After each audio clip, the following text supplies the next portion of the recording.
Monsieur Carpentier, vous êtes donc directeur de la conformité du groupe au sein du groupe Veolia depuis janvier 2018, attaché à Monsieur Frérot. Président directeur général de Veolia, vous êtes chargé de consolider la stratégie et les dispositifs de conformité au sein de ce groupe et dans ses relations avec ses partenaires. Vous avez également la charge d'assurer le déploiement et la supervision de la politique conformité au sein du groupe. Vous êtes licencié en droit, inspecteur général des finances, ancien sous-directeur des affaires criminelles et des grâces. Vous avez été conseiller juridique du ministre de l'économie de 2005 à 2007. Vous avez notamment été directeur du service Tracfin de 2008 à 2015, puis commissaire à l'information stratégique et à la sécurité économique au ministère de l'économie et des finances à partir de 2016. Que le groupe Suez, dont je suis le modeste représentant, numéro 2 mondial, accueille sur cette scène le directeur de Veolia numéro 1. Je m'efface et je vous laisse la parole.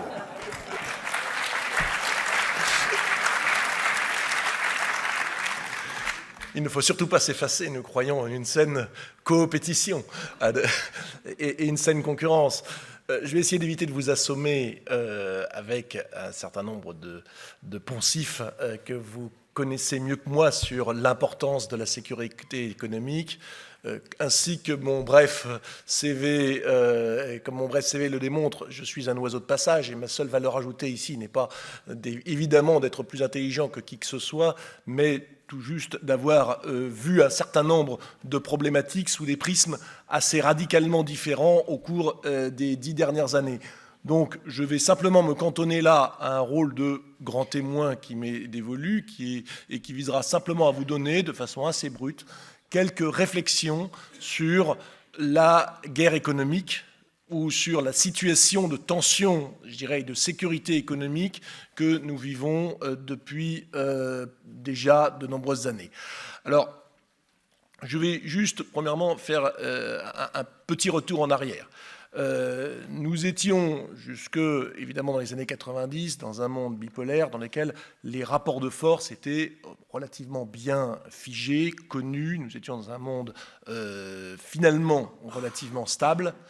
Et cette organisation s'est effondrée en quelques années avec une situation de mondialisation économique, ça y est, je commence déjà à enfiler quelques poncifs, que nous avons créée, à laquelle nous avons participé, à laquelle nous avons largement profité, en croyant, certainement naïvement d'ailleurs, beaucoup trop naïvement, que cette mondialisation était nécessairement heureuse, bienfaitrice et porteuse de paix. Elle l'a été, incontestablement.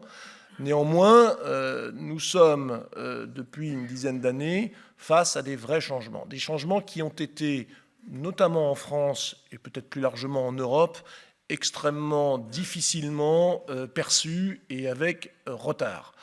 Moi, j'ai coutume de dire que dans ces domaines de sécurité économique, entendu au sens de la sécurité globale, le monde a davantage changé au cours des 15 dernières années qu'il ne l'avait qu'il n'avait changé au cours des 50 années précédentes.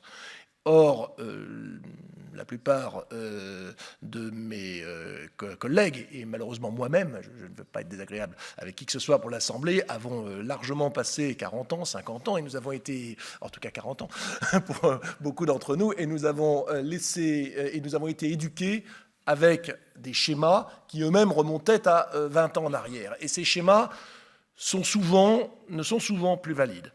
Nous avons notamment eu toute la difficulté à percevoir l'émergence des nouvelles normes économiques qui se posaient et qui ont largement été portées, je dois dire, par un certain nombre de pays anglo-saxons et par le plus puissant d'entre eux, évidemment, la norme de conformité. Alors, n'attendez pas de moi que je fasse le quelconque procès d'une extraterritorialité américaine, d'une puissance américaine satanique qui voudrait s'emparer de l'économie européenne. Je dirais, je ne reproche rien, je reproche d'autant moins que la plupart des normes qui ont été portées par notamment les États-Unis, en matière de lutte contre le blanchiment, en matière de lutte contre la corruption, ont été des normes qui, très largement, trouvaient leur origine dans une réflexion française et dans un portage français et européen, notamment à l'international. Après tout, la France a été, je le rappelle, le premier signataire de la Convention OCDE de lutte contre la corruption. Il est toujours un tout petit peu compliqué de reprocher à des partenaires d'appliquer ce que nous avons promu, porté, signé au niveau international. Après, il lui fallut sans doute se poser quelques questions sur la façon dont nous-mêmes nous mettions en place ces dispositifs. Et peut-être est-il possible d'envisager que certains de ces partenaires, lorsqu'ils appliquent ces dispositifs, n'excluent pas aussi de protéger leurs propres intérêts. Il n'est pas interdit de défendre ces intérêts tout en appliquant des dispositifs, mais incontestablement, ils appliquent ces dispositifs. Et peut-être effectivement que nous-mêmes, nous ne les avions pas suffisamment appliqués. Un autre élément qui a sans doute été perdu de vue pendant trop d'années est la difficulté que nous avons eue de percevoir les différences fondamentales qui existaient entre certains systèmes économiques. Je pense là, je vais basculer de l'autre côté du globe vers l'Orient. Il est évident qu'un certain nombre de pays asiatiques, et là aussi le plus grand d'entre eux notamment, ont un système économique qui, quoi qu'on en dise, même s'il a considérablement évolué sur les 20 dernières années, s'il s'est considérablement développé, répond encore, et on le voit tous les jours, à des fondamentaux qui ne sont pas les mêmes que les fondamentaux occidentaux. Ce sont des fondamentaux qu'il ne m'appartient pas ici de juger, mais qui résultent d'un certain équilibre politique interne qui font que les entreprises peuvent avoir d'autres enjeux et ont d'autres enjeux, d'autres intérêts que l'intérêt finalement, entre guillemets, relativement simple du capitalisme qui est quand même de survivre en faisant du profit. Dans ces conditions, nous avons des situations de compétition, des situations de coopétition que je préfère par rapport au terme de guerre économique qui ne répondent pas aux mêmes règles du jeu. Alors, quand on ne répond pas aux mêmes règles du jeu, il y a deux façons de faire. Il y a soit, à un moment donné, l'un des partenaires change ses règles du jeu. J'ai évoqué qu'un exemple, c'est celui de la conformité. Eh bien, nous avons dû en Europe, qu'on le veuille ou qu'on ne le veuille pas, changer nos règles du jeu et nous devons effectivement appliquer des règles du jeu occidentales, encore une fois, avec d'autant moins d'état d'âme que nous les avons portées nous-mêmes. Donc ces règles du jeu, il a fallu s'y soumettre parce que nous les avions nous-mêmes promues. Il a fallu les mettre en place. Et il est désormais absolument impératif pour toute entreprise occidentale de jouer raisonnablement ce jeu de la conformité, de la lutte contre le blanchiment, de la lutte contre la corruption, dont on peut penser de façon tout à fait raisonnable qu'elles peuvent avoir des sous-entendus et peut-être des biais, mais que néanmoins, il faut y passer. Une autre façon de réagir, c'est aussi de prendre acte du caractère, peut-être à certains points de vue irréconciliable, ou en tout cas difficilement conciliable, des systèmes. Et c'est peut-être, je suis prudent, là je fais une réflexion ouverte, c'est peut-être ce qui est en train de se passer vis-à-vis de certains opérateurs chinois. Vous n'avez pas besoin d'en citer un que tout le monde a en tête aujourd'hui, qui est régulièrement à la pointe de l'actualité, mais en même temps, cette actualité intervient désormais et est médiatisée vis-à-vis de cet opérateur, de cet ensemblier télécom, enfin, de cet acteur de la communication, je ne sais pas comment le nommer, parce qu'il est tellement large dans son activité, cet acteur célèbre désormais de la télécommunication chinoise, qui est dans tous les circuits sécuritaires dont on parle depuis 10 ans, depuis 15 ans, sous couvert de notes confidentielles défense, sous couvert de différentes informations, qui maintenant est posée clairement sur la table. Qu'est-ce que la mondialisation économique peut tolérer vis-à-vis d'un acteur dont Objectivement, nous n'avons pas, alors je suis un peu prudent parce que je ne veux pas trahir quoi que ce soit d'éléments confidentiels dont on ne peut pas dire exactement et précisément, et je ne peux malheureusement pas dire ici ce que l'on connaît. D'ailleurs, je suis maintenant un petit peu déconnecté de cela, donc je ne sais pas tout, mais nous avons des éléments, mais pas forcément des éléments très clairs. Nous avons surtout des fibres d'éléments, des éléments partiaux parfois. Néanmoins, cette conjonction que nous connaissons d'informations vis-à-vis de cet opérateur peut laisser penser de façon raisonnable à des États, à des organisations, que cet opérateur ne joue pas du tout les mêmes règles que nous, qu'il a potentiellement, en tout cas, une capacité à changer des règles du jeu, ce qui est peut-être plus grave. D'ailleurs, peut-être que dans un premier temps, il respecte ces mêmes règles du jeu.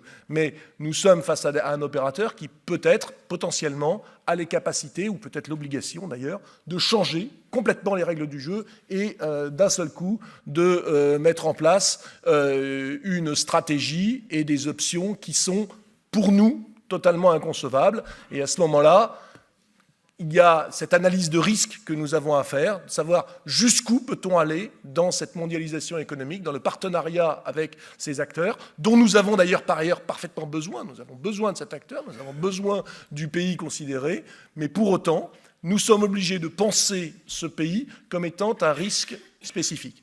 Je terminerai, parce que je ne veux pas être trop long sur quelques réflexions ainsi désordonnées, sur ce concept que j'ai utilisé en arrivant, qui est la guerre économique. Alors, la guerre économique aura-t-elle lieu ? Vous savez, Jean Giraudoux commence sa guerre de Troie n'étant pas lieu en disant « la guerre de Troie n'aura pas lieu » et ça se finit en disant « elle aura lieu ».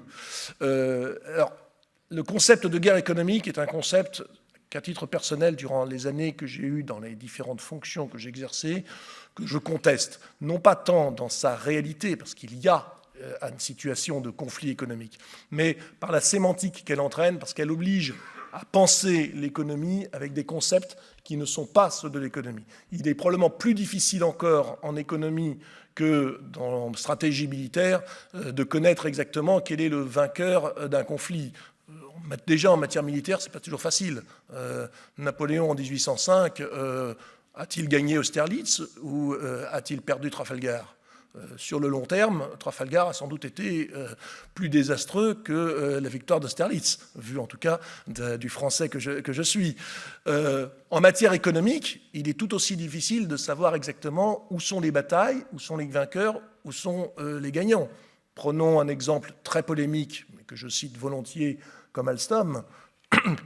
Et je crois que certains d'entre vous ont vu des acteurs de cette triste affaire. Alstom, vu du côté français, est légitimement vu comme un échec, voire un désastre, voire un scandale, selon ce que l'on veut entendre. Vu du côté américain, ce qui est assez curieux, quand on en parle, j'étais aux États-Unis il n'y a pas très longtemps, c'est vu également comme un grand succès français. Vu du côté américain, on a payé 15 milliards, quelque chose qui nous a coûté 20 milliards de pertes. C'est ainsi que c'est vu. Il faut rappeler que suite à l'acquisition d'Alstom, les dépréciations d'actifs qu'a dû faire General Electric se sont montées à 23 milliards, dont une partie substantielle. Alors après, je connais largement les jeux comptables que l'on peut faire dans ces cas-là. Enfin, personne ne conteste qu'une partie très substantielle de ces dépréciations d'actifs ont été dues, à tort ou à raison, ont été imputées à tort ou à raison à cette opération d'Alstom qui a été extrêmement critiquée et qui est vue comme une erreur stratégique majeure de la part de l'ancienne direction de General Electric. Je ne porterai pas de jugement sur cela. Simplement, je rappelle qu'il est en économie extrêmement difficile d'avoir des jugements binaires, d'apprécier de façon très précise où sont les vainqueurs, où sont les vaincus. La sécurité économique à laquelle je suis particulièrement attaché en est rendue d'autant plus difficile que les concepts de la guerre et de la stratégie militaire ont du mal à s'appliquer à l'économie, sauf, tout du moins, et ce sera ma conclusion finale, car je ne voudrais pas être trop long, sauf à appliquer en économie des principes beaucoup plus vaporeux qui ont été largement utilisés dans les techniques de guérilla ou de contre-guérilla, où l'on admet d'une façon ou d'une autre qu'en économie comme peut-être en d'autres matières, la paix et la guerre est devenue probablement impossible, mais que la paix est très improbable. Jean-Baptiste.